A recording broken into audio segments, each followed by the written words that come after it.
బాల్యంలో తిట్టినప్పుడు మనకేమీ బాధ కలిగించకపోవచ్చు. అది మానసిక గాయం చేయకపోవచ్చు. బాల్యంలో మనల్ని అవమానించినప్పుడు అది మనకి మానసిక గాయం కాకపోవచ్చు.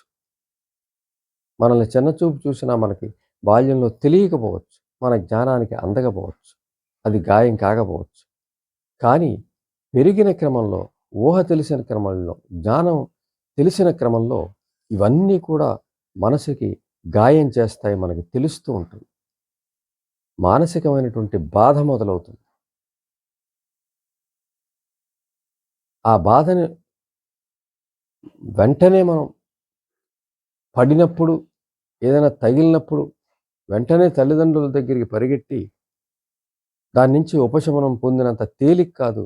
ఈ మానసిక గాయం తగిలినప్పుడు వెనువెంటనే పరిగెట్టి దాన్ని ఉపశమనం పొందడం అనేది. ఒక అవమానం గాని, ఒక అగౌరవం గాని, లేదంటే ఒక విషాదం గాని, లేదంటే ఒక స్నేహం విడిపోవటం గాని, లేదంటే ఒక వైఫల్యం గాని, ఒక పని అవ్వకపోవడం గాని, ఇవన్నీ కూడా మనసు మీద తీవ్రమైన గాయం చేసే అవకాశం ఉంటుంది. ఆయా ఆ ప పరిమితిని బట్టి. ఒక ఆశపడ్డప్పుడు దొరకనప్పుడు.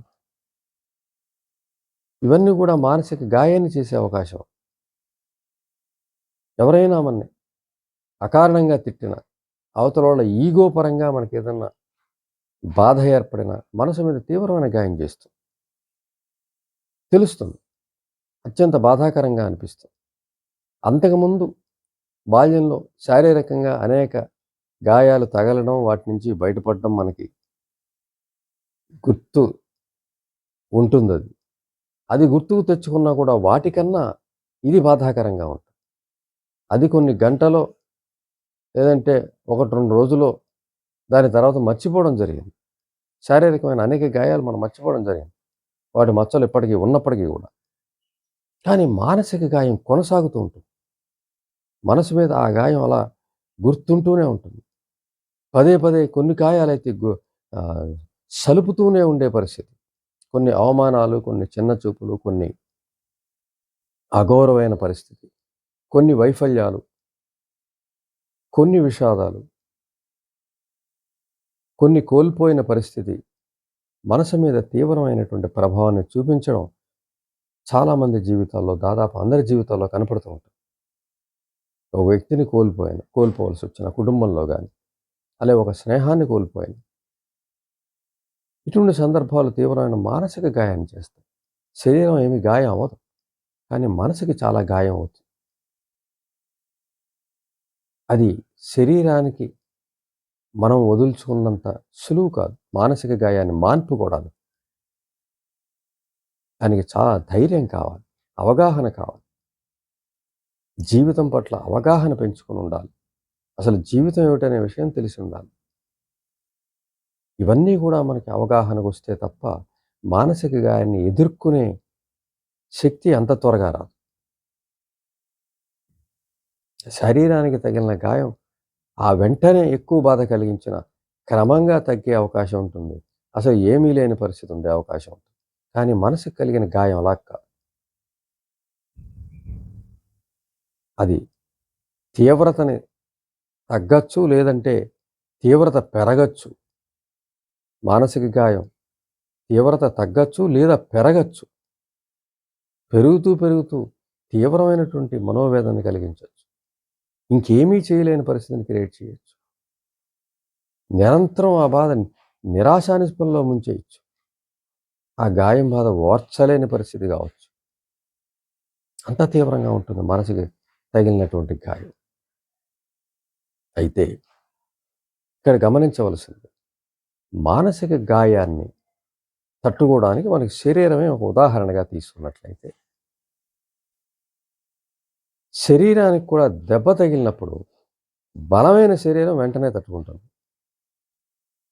చిన్నప్పుడే మన చుట్టుపక్కల పిల్లలు గమనిస్తే కింద పడిన వెంటనే మనం ఏదైనా చిన్న మోకాళ్ళు కొట్టుకుపోయినా, మోచేతులు కొట్టుకుపోయినా తీవ్రమైన ఆందోళనకు గురి కావడం. ఆ నూతన అనుభవం చాలా బాధాకరంగా ఉండటం. నొప్పి కలిగించడం, బాధ కలిగించడం, ఏడుపు రావడం. సరే పెద్దవాళ్ళ దగ్గరికెళ్ళి ఉపశమనం పొందుతాం. దానికేమన్నా మందు రాస్తారు. అది తగ్గే అవకాశం ఉంటుంది. తర్వాత మర్చిపోతాం, మళ్ళీ ఆటల్లో పడిపోతాం. అయితే అందరికీ అలా జరుగుతుందా అంటే కొందరి విషయంలో అలా జరగకపోవచ్చు. ఉదాహరణకి బలమైన వ్యక్తి, శారీరకంగా ఫిట్‌నెస్‌గా ఉన్న బలమైన వ్యక్తికి కింద పడ్డా వెంటనే అది మర్చిపోవచ్చు.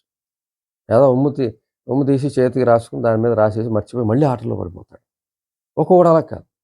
ఆ గాయాన్ని అలా చూసుకుంటూ పదే పదే చూసుకుంటూ అమ్మో బాబోయ్! అనే పరిస్థితి కొంతమంది పిల్లల్లో ఉంటుంది. సరే, అది ఇంటి వాతావరణం ప్రకారం వాళ్ళకి ఏర్పడ్డ మానసిక స్థితి ప్రకారం ఉంటుందనుకున్నప్పటికీ కూడా అక్కడ మనం గమనించవలసింది శారీరక దుర్బలత్వం, అలాగే బలము. ఈ ఇద్దరి వ్యక్తుల మధ్య కూడా వ్యత్యాసం ఉంది. ఆ బాధను అనుభవించడంలో. శారీరక గాయానికి కూడా. ఒకడు ఆ గాయాన్ని కేర్ చేయడు. తర్వాత ముందుకెళ్ళిపోతాడు. ఒక్కోడు అదే పట్టుకొని ఇంటికెళ్ళిపోవచ్చు. లేదంటే మూలకెళ్ళి కూర్చోవచ్చు. ఆ దెబ్బనే చూసుకుంటూ. అలాగా శారీరక బలం ఎలాగైతే దృఢంగా ఉందో ఆ వ్యక్తి దెబ్బని తట్టుకుంటాడు. గాయాన్ని తట్టుకుంటాడు. దెబ్బ తగిలినా ముందుకెళ్ళగలుగుతాడు. తర్వాత దానికి సంబంధించి ఏమన్నా చేయగలుగుతాడు. ఇది మనం చూస్తాం. అలాగే శరీరానికి కూడా శరీర బల మానసిక బలాన్ని బట్టి, మనసు విషయంలో మానసికమైన దృఢత్వాన్ని బట్టి, బలాన్ని బట్టి కూడా ఆ గాయం యొక్క ప్రభావం ఆధారపడి ఉంటుంది. మనోబలం చక్కగా ఉన్న వ్యక్తికి ఆ గాయం అంత తీవ్రమైన ప్రభావం చూపించకపోవచ్చు. చూపించదు కూడా. తట్టుకుంటాడు. ధైర్యంగా ఉండగలుగుతాడు. తన చుట్టుపక్కల వారికి ధైర్యం చెప్పగలుగుతాడు. 10 మందికి ఒకే రకమైన నష్టం జరిగినప్పుడు, 10 మంది మనసు మీద అదే ప్రభావాన్ని చూపించినప్పుడు, అందులో కొద్దిమంది వెనువెంటనే దాని నుంచి బయటపడతారు. మానసికంగా దృఢంగా, ధైర్యంగా ఉన్నటువంటి వ్యక్తి. మిగిలిన వాళ్ళకి ధైర్యం చెప్పగలుగుతారు. మిగిలిన వాళ్ళు వాళ్ళ చుట్టూ తిరిగే అవకాశం ఉంది. ఆ ధైర్యం కోసం. వాళ్ళు సహాయం చేయగల పరిస్థితిలో కూడా ఉంటారు. వాళ్ళకి వాళ్ళు చేసుకుంటూ కూడా. ఆ ధైర్యం కుటుంబంలో ఎవరో ఒకరికి ఉంటుంది. 10 మందిలో ఎవరో ఒకళ్ళకి ఉంటుంది. వాళ్ళు నాయకులవుతారు.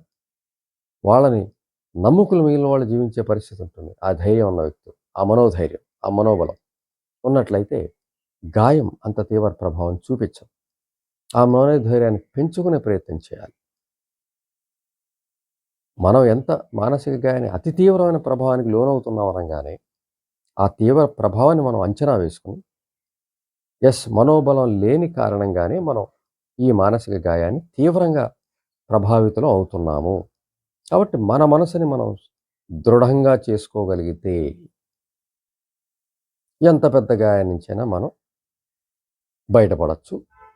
దాన్ని మనం మెయింటైన్ చేయొచ్చు. దట్ మీన్స్ పరిపాలన చేయొచ్చు అనుకున్నట్లయితే, మనో దృఢత్వం కోసం, మనోబలం కోసం ఏం చేయాలో దాని గురించి మనం ప్రయత్నం చేయాలి.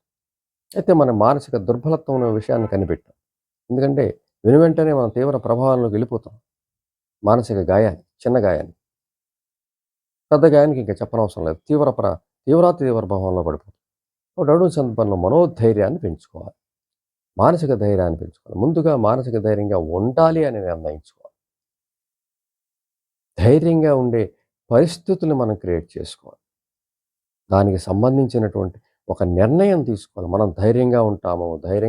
ప్రతి క్షణం కూడా ధైర్యంగా ఉంటామని సజెషన్స్ ఇచ్చుకోవాలి. నేను ధైర్యంగా ఉండగలుగుతాను. ఏ పరిస్థితినైనా తట్టుకోగలుగుతాను. ఏ గాయాన్నైనా నేను మాన్పుకోగలుగుతాను అని ధైర్యంగా సెల్ఫ్ సజెషన్స్ ఇచ్చుకునే పరిస్థితిలో ఉండాలి. అలాగే ధైర్యాన్ని పెంచే సన్నివేశాల్లో ఉండడానికి ప్రయత్నం చేయాలి. కష్టంలో ఉన్నప్పుడు అందులో ఎవరు ధైర్యంగా ముందుగా సహజంగా ఉన్నటువంటి వాళ్ళు ఉంటారు. వాళ్ళు ఏ విధంగా చేస్తున్నారు, ఎలా మాట్లాడుతున్నారు, ఎంత త్వరగా దాని నుంచి బయటపడుతున్న విషయాన్ని గమనించి అలాగా వాళ్ళ నుంచి నేర్చుకునే ప్రయత్నం చేయాలి. అలాగే ధైర్యాన్ని పెంచే కథలుంటాయి, గాథలుంటాయి, కవిత్వం ఉంటుంది. వాటిని చదువుతూ ఉండాలి. ఒక సమస్యని ఎలా పరిష్కరించుకున్నాడు, ఒక గాయాన్ని ఎలా మాన్పుకున్నాడు అనే కథలు అనేకం ఉన్నాయి. అలాంటి కథలు చదువుతూ ఉన్నట్లయితే మంచి స్ఫూర్తిదాయకంగా ఉంటుంది. మనోబలం పెరుగుతుంది. అలాగే నిత్యం పనిలో ఉండే ప్రయత్నం చేయాలి. ఏదో ఒక పనిని ఎంచుకోవాలి. సాధారణంగా అది అచీవబుల్‌గా ఉండాలి. అంటే సాధించగల పనిని మనం పెట్టుకోగలగాలి. సాధించిన క్రమంలో అది చిన్నదైనా, పెద్దదైనా ఎంజాయ్ చేస్తూ ఉండాలి. యెస్! ఇది నా సామర్థ్యం, ఇది నా మనోబలం, ఇది నా జ్ఞానం అని సంతోషించగలగాలి. అది చిన్నది, ఇది ఎవరైనా చేస్తారు. అలా ఆలోచించకుండా ప్రతి ఒక్కటి కూడా అచీవబుల్‌గా పెట్టుకొని విజయం సాధిస్తూ, ఆ విజయాన్ని ఎంజాయ్ చేస్తూ ఉండాలి. నిత్యం బిజీగా ఉండడానికి ప్రయత్నం చేయాలి. ఏదైనా కొత్త కళని, కొత్త పనిని నేర్చుకునే ప్రయత్నం చేయాలి. ఏదైనా తనలో ఉన్న ప్రతిభ ఉంటే దాన్ని వృద్ధి చేసుకునే ప్రయత్నం చేయాలి. దాని మీద మనసు పెట్టాలి. 90% 100% కృషిని కొనసాగించాలి. అలాంటిది లేదనుకున్నట్లయితే ఏదన్నా కొత్త విషయాన్ని, కొత్త కళని, కొత్త నైపుణ్యాన్ని ప్రయత్నించాలి. అలాంటి ఏది తన మనసుకి సరిపోతుందో అలాంటి ప్రయత్నం చేసి అందులో వృద్ధి చేసుకునే క్రమాన్ని కొనసాగించాలి. కొత్త జ్ఞానాన్ని పెంచుకునే ప్రయత్నం చేయాలి. కొత్త వ్యక్తుల్ని కలుసుకునే ప్రయత్నం చేయాలి. అందరితోటి చక్కటి అనుబంధం ఏర్పరచుకునే ప్రయత్నం చేయాలి. ప్రతి ఒక్కరితో స్నేహంగా ఉండే ప్రయత్నం చేయాలి. ఇరుగు పొరుగు వారితో, కుటుంబ సభ్యులతో, స్నేహితులతో ఎవరైనా సరే ఎమోషన్స్‌ని పక్కన పెట్టి, ఎమోషన్స్ నష్టపరుస్తాయి కాబట్టి వాటిని పక్కన పెట్టి, దూరం పెట్టి, ఎమోషన్ లేకుండా ప్రతి సంఘటన కూడా సామాన్యంగా స్పందిస్తూ ముందుకు వెళ్ళినట్లయితే, ఇవన్నీ కూడా ఇలా చేసినట్లయితే తప్పనిసరిగా మనోబలం పెరుగుతుంది, మనోధైర్యం పెరుగుతుంది, జ్ఞానం పెరుగుతుంది, అవగాహన పెరుగుతుంది, విశ్లేషించుకునే పరిస్థితి పెరుగుతుంది. తద్వారా ఎప్పుడైతే మనోబలం పెరిగిందో ఎటువంటి గాయాన్నైనా తట్టుకునే పరిస్థితి వస్తుంది.